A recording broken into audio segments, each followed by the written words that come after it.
kami semua dengan Roh-Mu yang kudus memberikan kami pengertian akan firman yang kami baca dan kami renungkan bersama-sama pada saat ini. Hanya kuasa Allah saja yang bekerja di hati kami ya Tuhan. Ini doa kami dalam nama Tuhan Yesus. Amin. Ya, silakan dulu.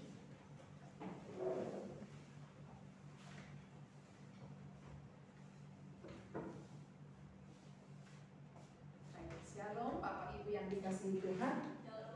Mari kita membuka firman Tuhan dari Mazmur 116. Mazmur 116 ayat 1 sampai 19. Kita baca berganti-gantian firman Tuhan ini. Sudah dapat? Kita baca bersama-sama. Mazmur 116 ayat 1 sampai ayat yang terakhir. Terluput dari belenggu maut, aku mengasihi Tuhan sebab Ia mendengarkan suaraku dan permohonanku. Sebab Ia mendengarkan kepadaku, maka seumur hidupku aku akan berseru kepadanya. Tali-tali maut telah meliliti aku, dan kegentaran terhadap dunia orang mati menimpa aku. Aku mengalami kesesakan dan kedukaan. Tapi aku menyerukan nama Tuhan, ya Tuhan untuk kemakmurannya. Tuhan adalah pengasih dan adil, Allah kita penyayang. Tuhan memelihara orang-orang saudara. Aku sudah lemah, tapi diselamatkannya. Kembalilah tenang hai jiwaku, sebab Tuhan telah berbuat baik kepadamu. Ya, Engkau telah meluputkan aku daripada maut, dan mataku daripada air mata, dan kakiku daripada dosa. Aku boleh berjalan di hadapan Tuhan di negeri orang-orang hidup. Aku percaya sekali. Aku ini berkata dalam kebingunganku, semua manusia pembohong. Bagaimana aku balas kepada Tuhan segala kebajikannya kepadaku. Aku akan mengangkat piala keselamatan dan akan menyerukan nama Tuhan. Akan membayar rasaku kepada Tuhan di depan seluruh umatnya. Berharga di mata Tuhan kematian semua orang yang dikasihinya. Ya Tuhan, aku hambamu dari Aku akan mempersembahkan korban syukur kepadamu dan akan menyerukan nama Tuhan.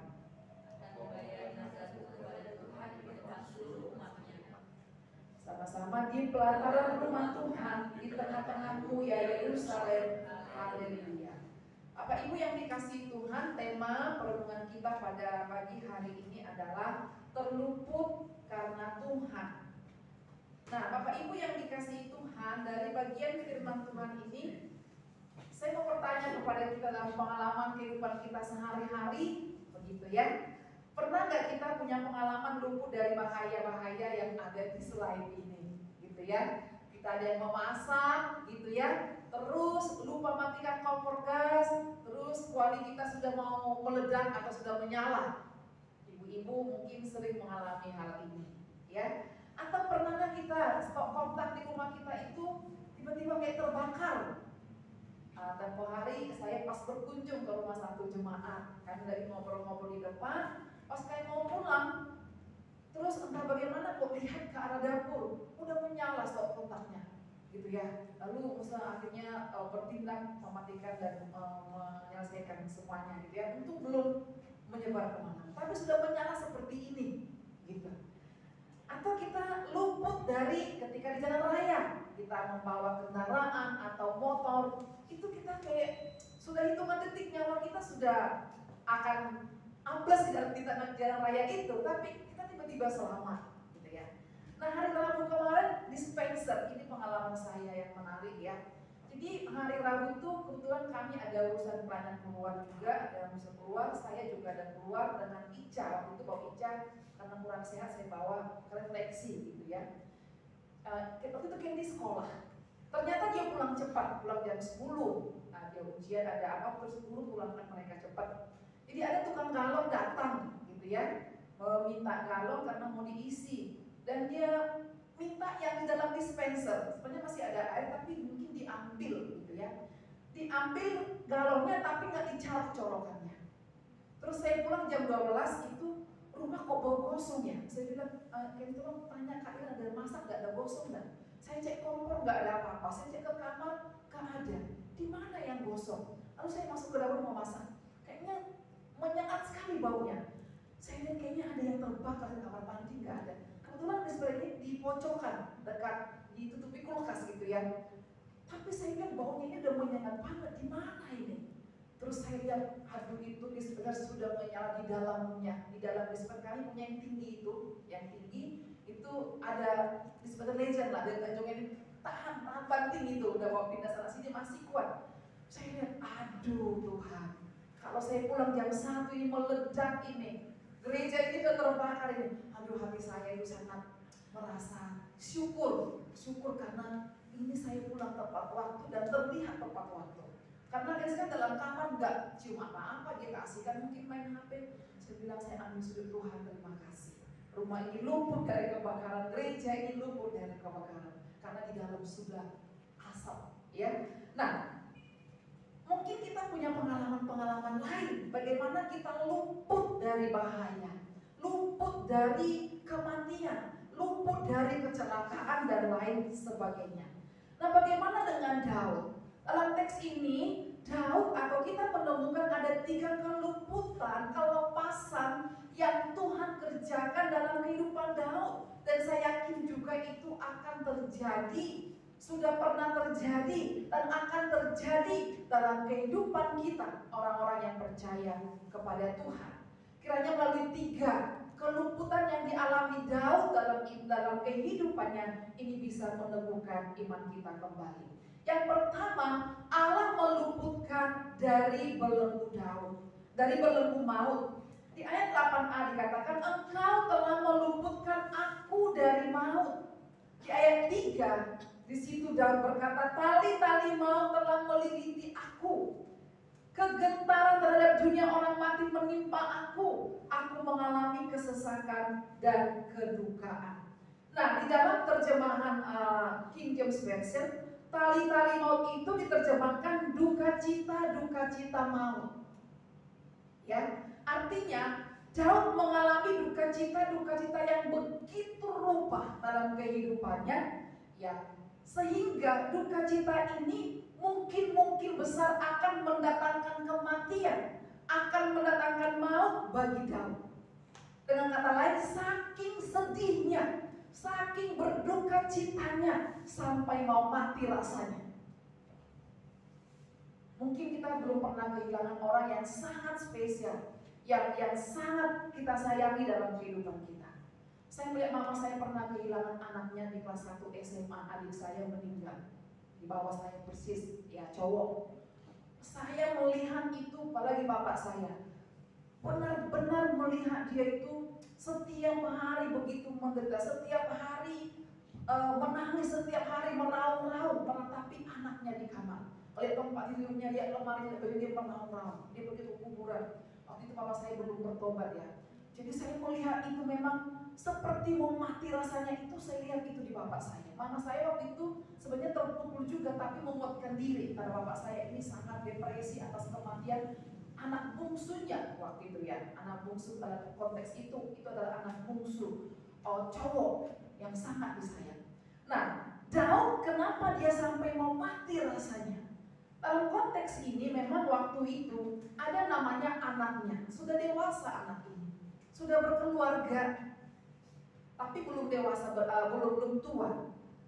Anak ini meninggal, anak ini mati, dan ini membuat Daud meraung-raung.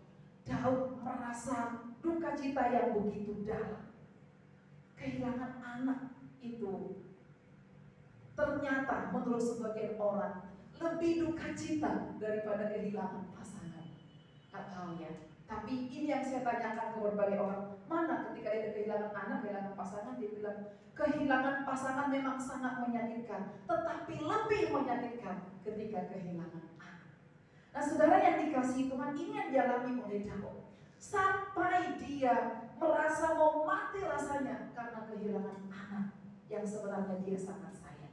Lalu Daud mengalami kesakitan tubuh yang begitu hebat, seperti hidupnya sudah seperti diambang kematian.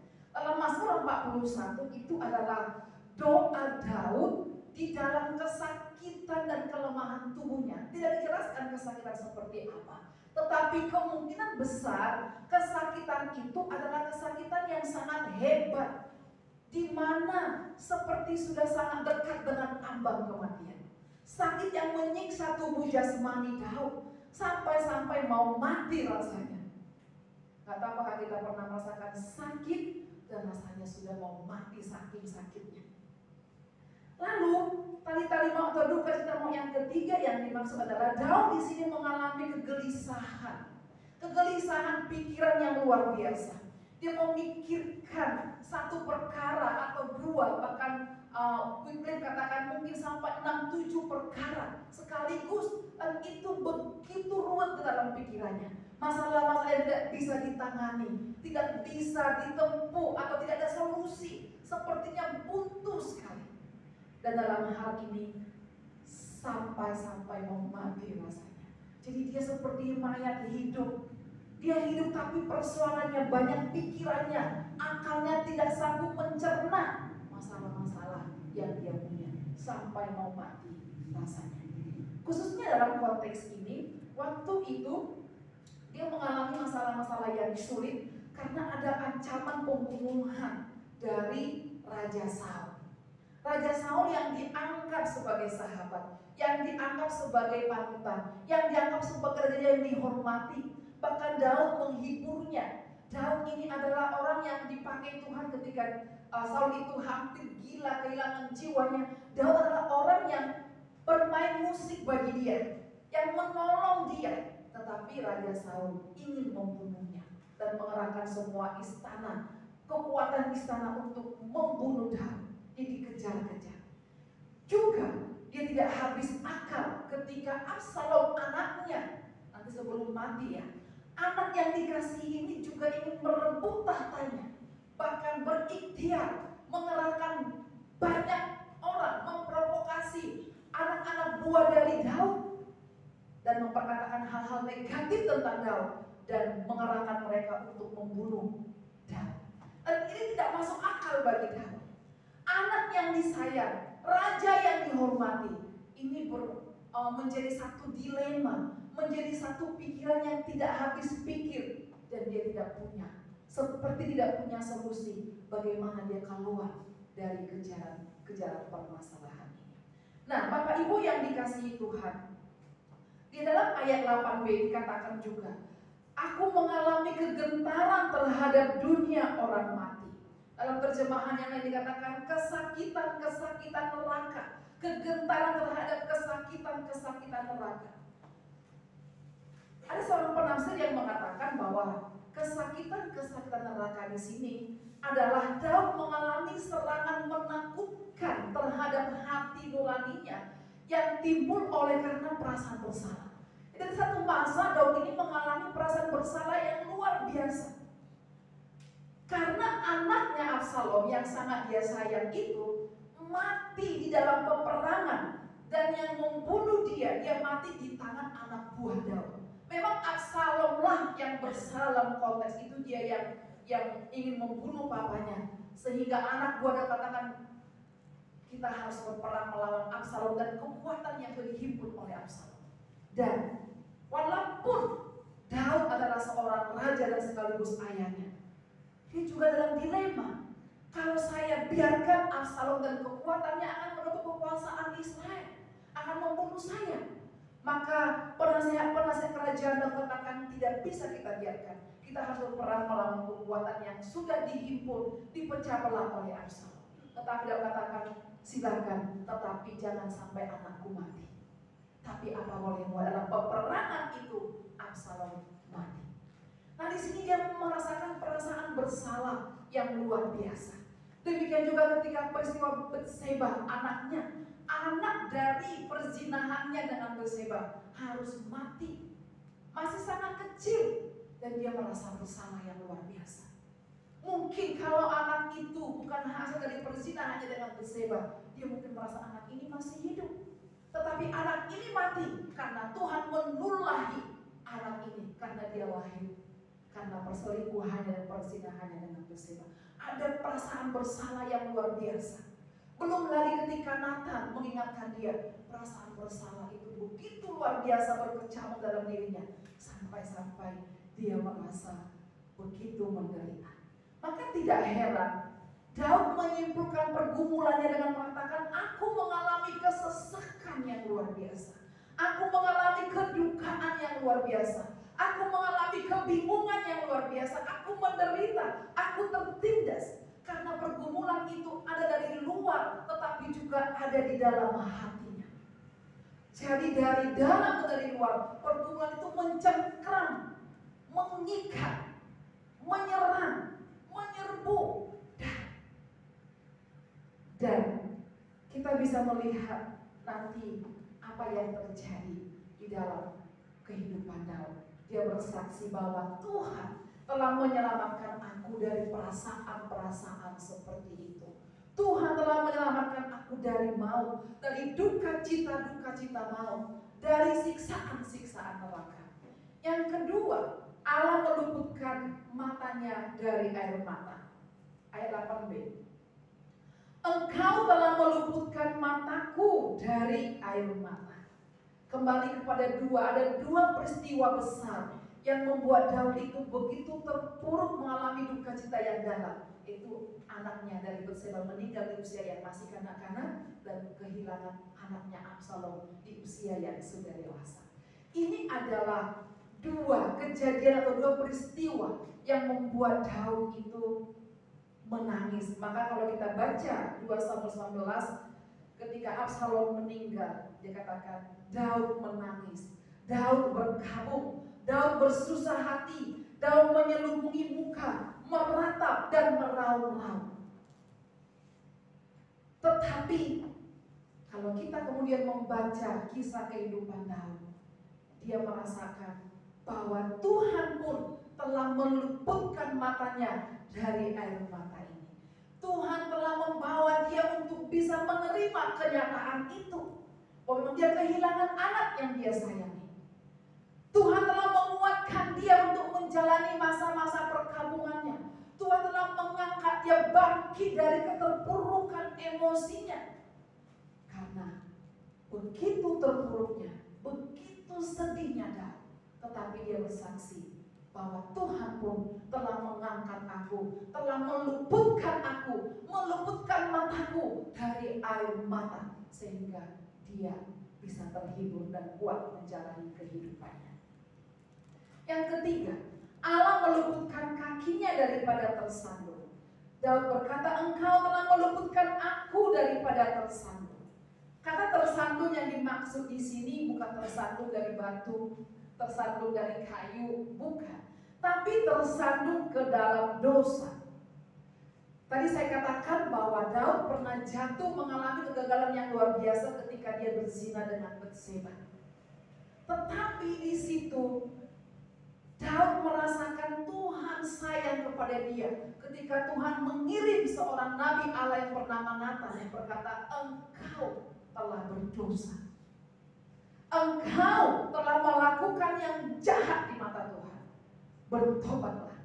Dan ketika Tuhan mengutus Nabi Nathan, maka Daud merasakan teguran itu, menerima teguran itu dengan hati yang rendah. Dia tidak komplain sebagai seorang raja, dia tidak merasa layak melakukan kejahatan. Tetapi ketika seorang nabi Nathan datang menegur dia, Daud menerima teguran itu sebagai teguran dari Allah, dan dia bergabung atas dosanya dan dia menikmati pertobatan. Maka Daud dalam kesaksiannya ini mengatakan, engkau telah meluputkan aku, kakiku daripada tersandung.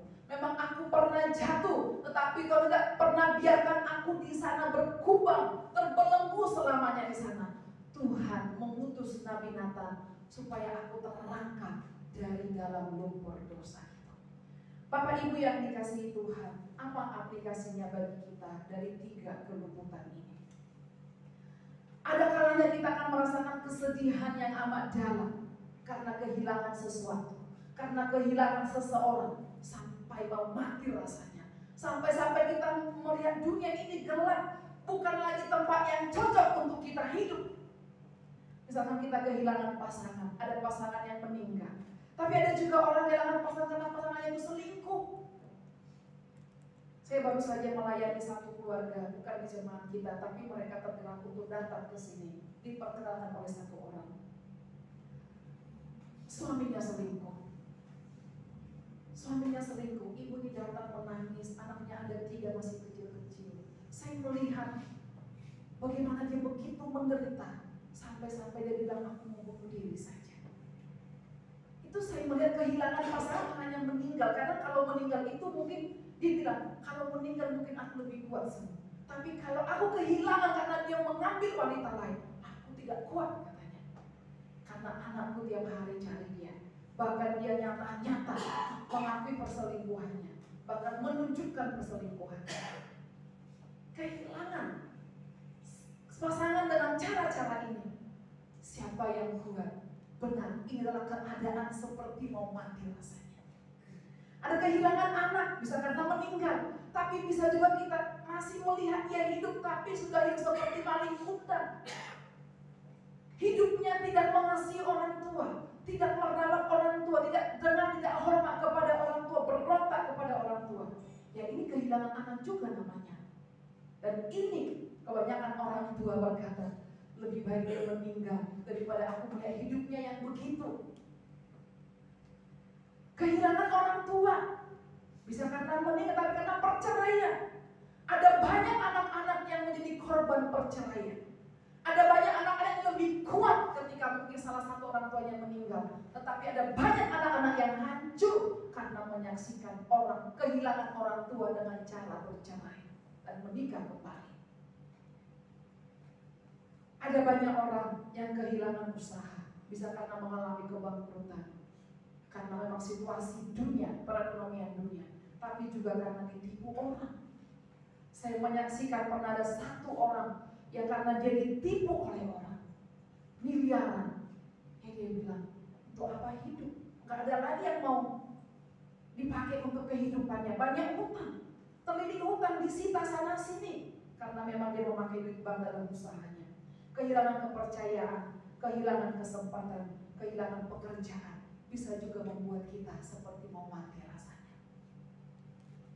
Tetapi kita melihat bahwa di dalam keadaan yang seperti itu, Daud bersaksi bahwa Tuhan telah meluputkan aku dari perasaan seperti itu. Kehilangan orang yang sangat kita sayangi, kehilangan kondisi yang sehat dan prima. Ada orang-orang yang tadinya begitu kuat, matanya tiba-tiba buta, kakinya tiba-tiba gak bisa berjalan, stroke, lumpuh, tangannya tiba-tiba gak bisa bergerak. Nah, orang-orang seperti ini juga merasakan depresi yang luar biasa. Tadinya aku begitu aktif, begitu agresif melakukan banyak hal, tetapi tiba-tiba organ-organ tubuh saya, sebagian organ tubuh saya nggak bisa berfungsi dengan baik oleh karena sakit penyakit. Ini juga membuat kita seperti mau mati rasanya. Kehilangan akal untuk mengatasi berbagai masalah yang pelik. Mungkin kita punya masalah rumah tangga, ada masalah pasutri, pekerjaan, keuangan, karir, pendidikan, pelayanan. Dan kita kayaknya kehabisan akal, gimana ini solusinya? Gimana ini jalan keluarnya? Sampai-sampai kita merasa ini kesesakan yang luar biasa, penderitaan yang luar biasa. Terutama adalah orang-orang yang terhilang jiwanya. Tetapi Kristus telah meluputkan kita. Bapak Ibu yang dikasihi Tuhan, saya nggak tahu kehilangan atau keterhilangan apa yang kita rasakan sehingga kita bisa saja mengalami pengalaman serupa dengan Daud. Mungkin kita pernah mengalaminya atau belum pernah mengalaminya. Suatu saat kita mengalaminya, kita sudah dikuatkan terlebih dahulu oleh pengalaman Daud bahwa di sana juga ada Tuhan. Di sana ada Tuhan yang akan menolong kita. Aplikasi yang kedua, pernahkah kita merasa mengalami ketersiksaan karena perasaan bersalah? Daud karena perasaan bersalah ini, dia juga mengalami penderitaan yang luar biasa. Pada dasarnya setiap manusia pernah merasa bersalah, ya. Karena perasaan bersalah adalah emosi yang muncul setelah kita melakukan kesalahan, ya. Jadi kalau kita pernah buat kesalahan dan kita rasa bersalah, kita nggak nyaman dengan kesalahan yang kita buat, itu adalah lumrah, ya. Dan yang lumrah adalah kalau rasa bersalah dapat membantu kita termotivasi untuk hidup lebih baik, atau itu menjadi evaluasi bagi kita. Tetapi ada dalam kondisi tertentu, seseorang itu mengalami rasa bersalah yang berlebihan, ya, disebut sebagai guilt complex. Nah, kalau kita sampai kepada perasaan bersalah berlebihan, ini akan mengganggu kualitas hidup kita. Kita akan tertahan di suatu tempat dan tidak bisa bergerak. Dan ini akan membawa seseorang berisiko untuk mengalami depresi yang luar biasa, perasaan bersalah. Tetapi Daud tadi menyaksikan, dia pernah mengalami perasaan yang bersalah luar biasa karena Absalom, karena anaknya dari Batseba itu meninggal. Tetapi dari situ pun Tuhan menebus dia, Tuhan mengangkat dia, Tuhan memulihkan dia dari perasaan bersalah.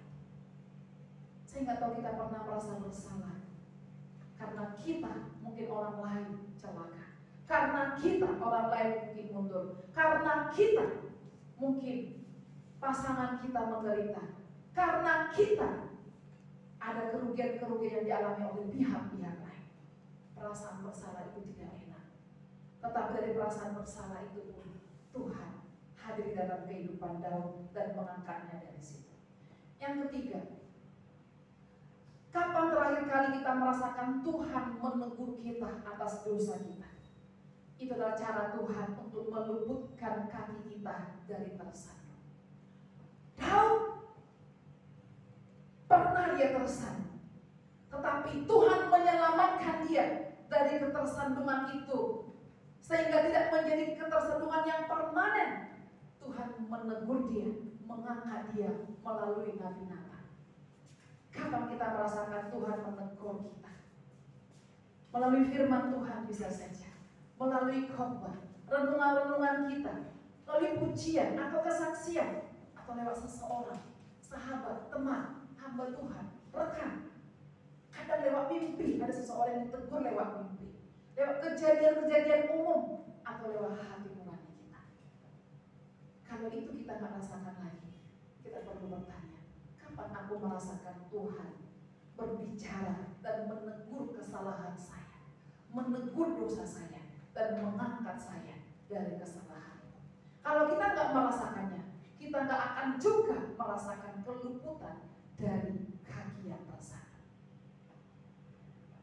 Mari kita melihat apa rahasia Daud untuk mengalami keluputan dari Allah. Yang pertama, kalau kita baca ayat 4, tetapi aku menyerukan nama Tuhan. Daud hidup di dalam doa yang tekun dan gigih. Di dalam persoalan Daud yang pelik itu, Daud beralih kepada Tuhan di dalam doa. Dan doa itu menjadi obat penawar atas setiap luka-luka hati, luka-luka batin yang dialami oleh Daud. Daud berdoa dengan rendah hati, gigih dan tekun. Bapak Ibu yang dikasihi Tuhan, berdoa adalah hal yang mudah, ya, itu sering sekali. Tetapi kita melihat bahwa di dalam doa kita akan mengalami banyak jalan keluar. Kita akan mengalami banyak kekuatan. Daud berkata bahwa aku menyerukan nama Tuhan. Aku berseru kepada Tuhan. Berseru kepada Tuhan seumur hidupku. Dalam bahasa Ibrani seumur hidup itu di dalam hari-hariku, ya. Kemudian di dalam hari-hariku setiap hari sampai akhir aku akan berseru, aku berdoa dengan tekun dan gigih. Yang kedua, rahasianya Daud hidup tulus dan jujur. Ayat 6. Tuhan memelihara orang-orang sederhana. Kata sederhana dalam bahasa yang lain itu diterjemahkan sebagai orang yang jujur, orang yang tulus tanpa kepalsuan. Nah, dua hal ini menjadi rahasia bagaimana Daud bisa mengalami keluputan yang dari Allah. Berarti kita perlu terus dengan tekun hidup di dalam doa. Dan yang kedua, kita perlu terus belajar hidup tulus dan hidup jujur. Ketulusan, kejujuran adalah hal yang sangat berharga, adalah hal yang sangat langka. Dan sebagai anak-anak Tuhan, Tuhan mau memanggil kita untuk hidup sebagai orang-orang yang hidup tulus dan jujur. Maka kalaupun ada masalah, kalaupun kita mengalami kesesakan dan penderitaan, kita pasti akan mengalami yang namanya Tuhan meluputkan kita. Karena Dia mengasihi anak-anaknya yang hidup dalam doa dan yang hidup di dalam ketulusan dan kejujuran. Karena itu aplikasi sederhananya adalah, meskipun kita adalah orang-orang sederhana, meskipun kita adalah orang-orang yang lemah, mungkin tidak berdaya, tidak mampu bertindak sendiri, tidak punya pengetahuan yang banyak untuk keluar dari persoalan kita. Namun kalau kita berseru, kalau kita berdoa kepada Tuhan dengan tekun dan gigih, kalau kita tidak mengenal kekuatan kita, maka kita akan menikmati yang namanya pemeliharaan Tuhan. Kita akan menikmati Tuhan meluputkan kita dari segala hal belenggu yang mengikat kita, yang sampai membuat kita merasa tidak sanggup, seperti mau mati rasanya. Karena itu Bapak Ibu yang dikasihi Tuhan, betapa pentingnya kita selalu menempatkan diri di bawah perlindungan Allah setiap hari. Yang terakhir, balasan dari orang yang telah mengalami keluputan dari Allah. Ayat 12 Daud berkata begini, bagaimana akan kubalas kepada Tuhan segala kebajikannya? Daud ingin membalasnya dengan bertekad mengabdikan dirinya sepenuhnya kepada Allah dengan cara menghormati Allah, dengan cara beberapa hal. Yang pertama, aku akan mengasihi Tuhan. Mazmur tadi tiba-tiba dimulai dengan satu pernyataan, aku mengasihi Tuhan. Aku mengasihi Dia saja dan tidak ada yang lain. Kalaupun ada yang lain kukasihi, biarlah itu demi Dia. Kalau kita mengasihi pekerjaan kita, mengasihi keluarga kita, mengasihi uang kita, orang-orang berharga dalam hidup kita, biarlah semua yang kita kasih ini juga demi Dia. Itu yang Daud maksudkan. Aku akan mengasihi Tuhan. Yang kedua, aku akan terus berseru, aku akan terus berdoa kepada Tuhan seumur hidupku. Yang ketiga, aku akan mengangkat piala keselamatan. Mengangkat piala keselamatan artinya dia akan menunjukkan, menghargai. Piala keselamatan itu kan namanya piala keselamatan. Kagum, respect, hormat, dan menjaga piala keselamatan supaya direbut. Saudara, kita adalah orang-orang yang sudah diberikan piala keselamatan. Seringkali piala keselamatan kita ongkokkan seperti piala-piala lain sampai berdebu. Tidak dihargai. Tetapi dikatakan, aku akan mengangkat piala keselamatan, bangga akan keselamatan, akan menghargai, akan merawat keselamatan yang Tuhan berikan kepada kita. Jangan menjadi orang percaya yang membiarkan piala keselamatannya itu berdebu, ditaruh di tempat yang tidak tepat. Mari kita pajang, mari kita hargai, bangga dengan piala keselamatan kita. Sampai akhir hayat kita, kita pegang, kita perjuangkan, kita rawat piala keselamatan kita. Dan juga berkata bahwa Dia akan mencari ketenangan di dalam tanah. Yang ketujuh, tenanglah hai jiwaku, beristirahatlah di dalam Dia. Saudara yang dikasihi Tuhan, tempat peristirahatan yang paling baik adalah di dalam Tuhan. Jangan gelisahkan diri kita dengan ketakutan-ketakutan yang palsu yang bisa membuat kita tidak tenang. Mari beristirahat dalam Tuhan. Kembalilah kepada Tuhan.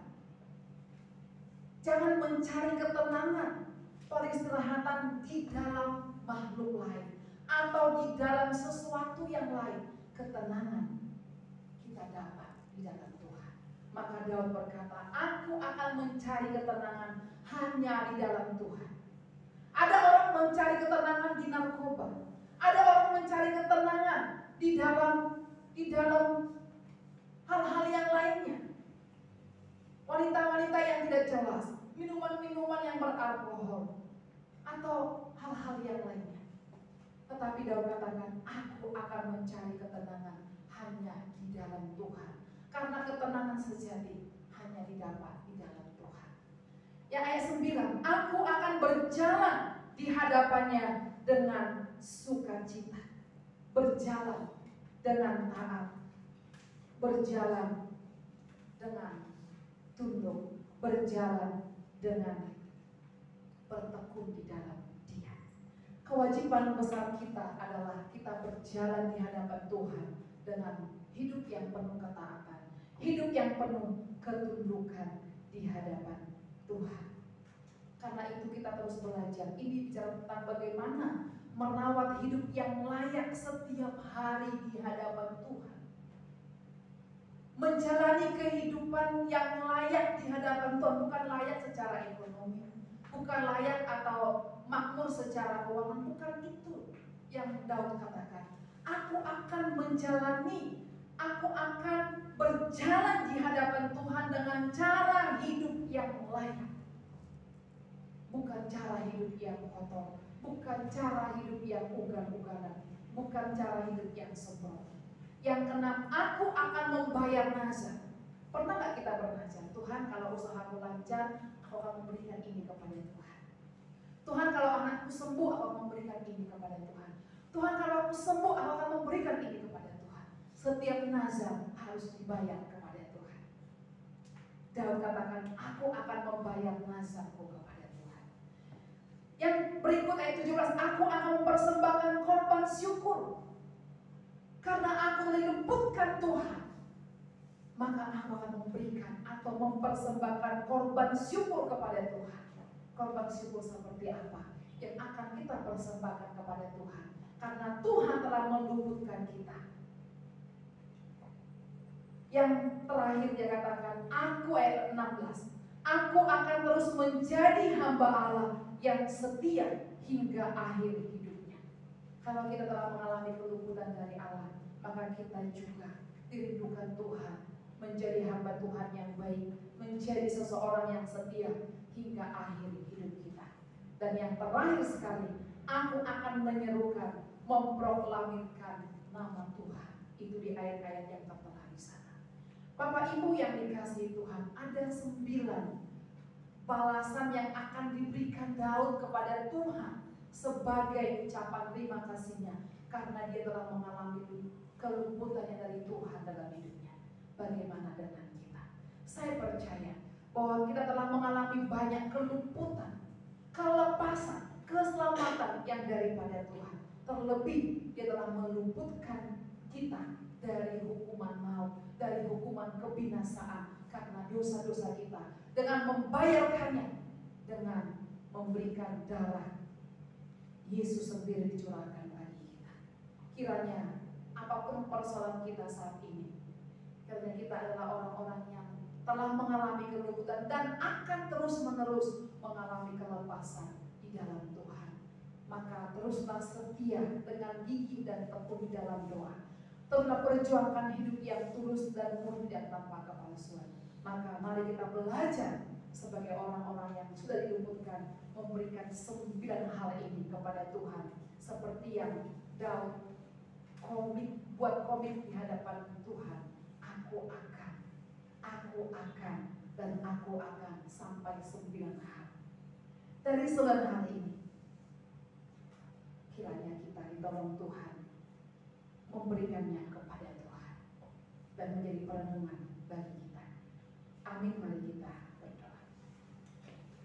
Terima kasih Tuhan, Engkau begitu baik. Engkau telah mengerjakan kelepasan, kelumputan dalam banyak hal di dalam hidup kami ya Tuhan. Seperti Daud yang kami renungkan